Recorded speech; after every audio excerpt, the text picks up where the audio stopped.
بسم اللہ الرحمن الرحیم۔ پاؤں کے بل بیٹھ کر کوئی کام کیا جائے تو اس کا اثر سیدھا نظر پر پڑتا ہے، اس سے نظر کمزور ہو جاتی ہے۔ سٹیل کے گلاس میں پانی پینے سے دماغ تیز ہوتا ہے۔ اپنے ٹوتھ برش پر نمک چھڑک کر اس سے دانت صاف کریں، اس سے دانتوں کے ساتھ آپ کے مسوڑے بھی مضبوط ہوں گے اور منہ کی بدبو بھی ختم ہو جائے گی۔ جو عورتیں کھڑے ہو کر کنگھی کرتی ہیں وہ جلدی بوڑھی ہو جاتی ہیں، کیونکہ کھڑے ہو کر کنگھی کرنے سے سیدھا دماغ پر اثر پڑتا ہے۔ پرانے سے پرانی کھانسی دور کرنے کے لیے امرود کو جلا کر اس کی راکھ کھائیں۔ چنبیلی کے پھولوں کی خوشبو سونگھنے سے سانس کی بیماری نہیں ہوتی۔ سانس کے مرض میں مبتلا یا دمہ کے مریضوں کو مونگ پھلی کا استعمال فائدے کی بھی جائے نقصان میں مبتلا کر سکتا ہے۔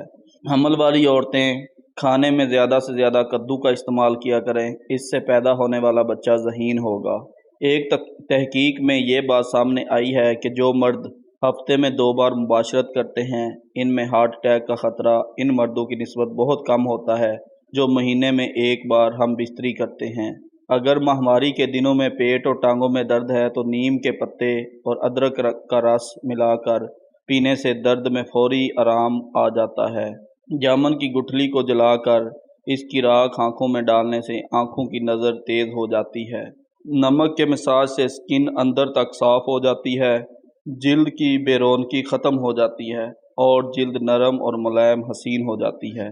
گاڑی کی سطح پر خراش آ جائے یعنی سکریچ آ جائے تو ایک کپڑے کو ناریل کے تیل میں بھگو کر گاڑی پر اچھی طرح سے پھیریں، اس طرح سکریچ زیادہ واضح نہیں ہوں گے، اور اگر آپ چاہیں تو ٹوتھ پیسٹ کو اس مقصد کے لیے استعمال کر سکتے ہیں۔